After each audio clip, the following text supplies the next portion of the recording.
বাংলাদেশের রাজনৈতিক ইতিহাসে একটি অনন্য নাম ডক্টর শফিকুর রহমান। ইসলাম প্রতিষ্ঠায় যারা গুরুত্বপূর্ণ ভূমিকা রেখেছেন তাদের মধ্যে অন্যতম ভূমিকা রেখেছিল বাংলাদেশের জামায়াতে ইসলামের আমির ডক্টর শফিকুর রহমান।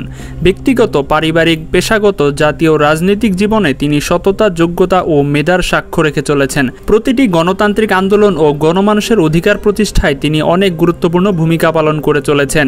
দেশের প্রতিটি দুর্যোগপূর্ণ মুহূর্তে মানবতার পাশে দাঁড়ানোর জন্য যিনি সবার আগে ছুটে যান তিনি হলেন বাংলাদেশের জামাত ইসলামের আমির জননেতা জনাব ডক্টর শফিকুর রহমান।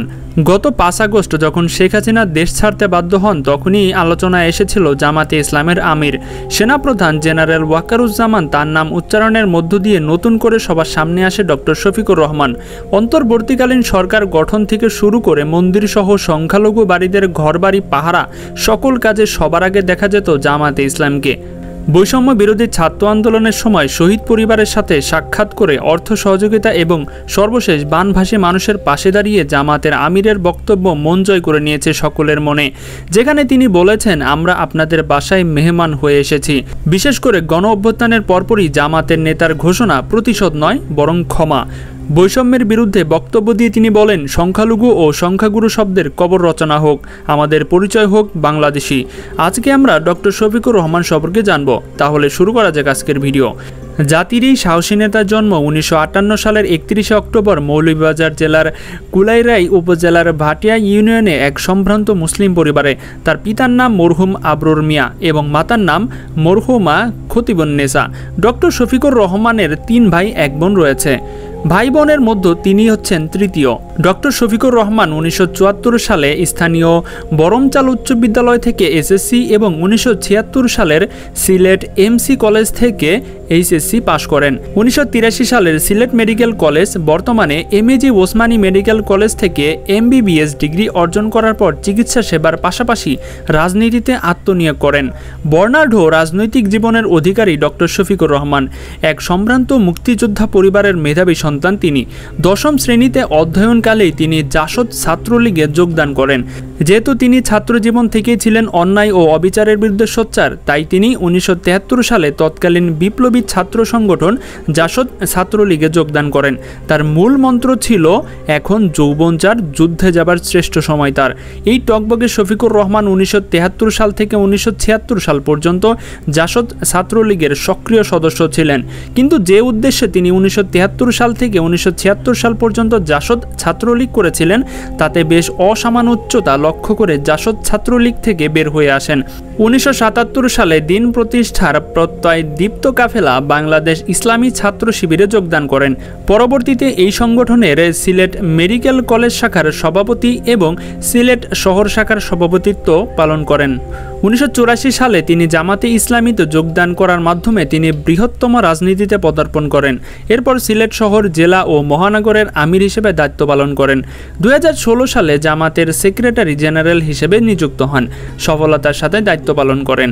ডক্টর মোহাম্মদ শফিকুর রহমান 2019 সালের 12 নভেম্বর বাংলাদেশ জামাতে ইসলামীর রোকনগণের প্রত্যয় ভোটের মাধ্যমে আমির নির্বাচন হন এবং একই বছর 5 ডিসেম্বর 2020 থেকে 2022 সালের কার্যকরের জন্য তিনি আমিরে জামাত হিসেবে প্রথমবারের মতো শপথ গ্রহণ করেন।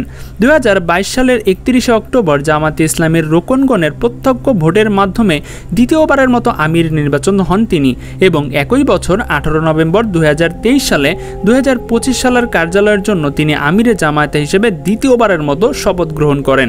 ডক্টর শফিকুর রহমান 1985 সালে ডক্টর আমিনা বেগমের সাথে বিবাহ বন্ধনে আবদ্ধ হন। ডক্টর আমিনা বেগম 8ম জাতীয় সংসদ সদস্য ছিলেন। তিনি 2 মেয়ে এবং 1 ছেলের বাবা। জননেতা ডক্টর শফিকুর রহমান প্রত্যক্ষ রাজনীতিবিদ নন, তিনি একজন খ্যাতিমান সমাজসেবক, বলিষ্ঠ সংগঠক এবং সফল উদ্যোক্তাও বটে। জাতি, ধর্ম, বর্ণ নির্বিশেষে সব মানুষের বিপদে তিনি সবার আগে তাদের পাশে দাঁড়ান। তার প্রমাণ হচ্ছে 2022 সালের বন্যা ও হিন্দু সম্প্রদায়ের মর্মান্তিক নৌকাডুবিতে সবার আগে দুর্ঘটনাস্থলে ত্রস্ত মানুষদের পাশে দাঁড়ান তিনি। এছাড়াও তিনি একটি বেসরকারি মেডিকেল কলেজ এবং হাসপাতালে প্রতিষ্ঠার চেয়ারম্যানও বটে। চলুন এখন এক নজরে দেখে নেওয়া যাক শফিকুর রহমানের সামাজিক কাজের কিছু অংশ। তিনি বেসরকারি মেডিকেল কলেজ ও হাসপাতালের প্রতিষ্ঠাতা চেয়ারম্যান, বিভিন্ন হাই স্কুল, কলেজ, কওমি মাদ্রাসা গভর্নিং বোর্ডের চেয়ারম্যান হিসেবে বিভিন্ন মেয়াদে দায়িত্ব পালন করেন। একাধিক হাই স্কুলের ম্যানেজিং কমিটির চেয়ারম্যান হিসেবে বিভিন্ন মেয়াদে তিনি দায়িত্ব পালন করেন। এতিমখানা ও দাতব্য হাসপাতাল প্রতিষ্ঠায়ও তার অনেক অবদান রয়েছে। অসংখ্য মসজিদ প্রতিষ্ঠায় তিনি অংশগ্রহণ করেছেন। ছাত্র জীবনে স্বেচ্ছায় রক্তদানকারী ক্লাব পালস এবং প্রতিষ্ঠানকারী সভাপতি হিসেবে দায়িত্ব পালন করেন। একাধিক পাঠাগার প্রতিষ্ঠা এবং পরিচালনা করেন তিনি। এসবের পাশাপাশি তিনি সিলেট কেন্দ্রীয় মসজিদ সাহিত্য সংসদ, বাংলাদেশ রেড ক্রিসেন্ট সোসাইটি এবং বাংলাদেশ মেডিকেল অ্যাসোসিয়েশন BM এর আজীবন সদস্য তিনি। এছাড়াও তিনি the Sylhet chambers of commerce and industrial সদস্য হিসেবে দেশের অর্থনীতিতেও ভূমিকা রেখে যাচ্ছেন।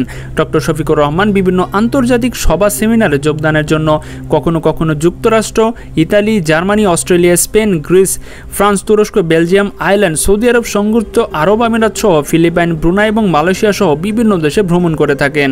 আর বর্তমানে আপনারা ডক্টর শফিকুর রহমানের এরকম কার্যকলাপ তো স্বচক্ষেই দেখতে পাচ্ছেন। তো বন্ধুরা, এটাই ছিল ডক্টর শফিকুর রহমানের জীবনী।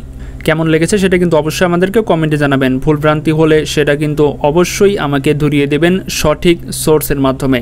পরবর্তীতে আপনারা কোন ধরনের ভিডিও দেখতে চান সেটা কিন্তু অবশ্যই আমাদেরকে কমেন্টে জানাবেন। দেখা হচ্ছে পরবর্তী পর্বে মজার কোন এপিসোড নিয়ে। আজকের মতো এখানে বিদায়। আল্লাহ হাফেজ।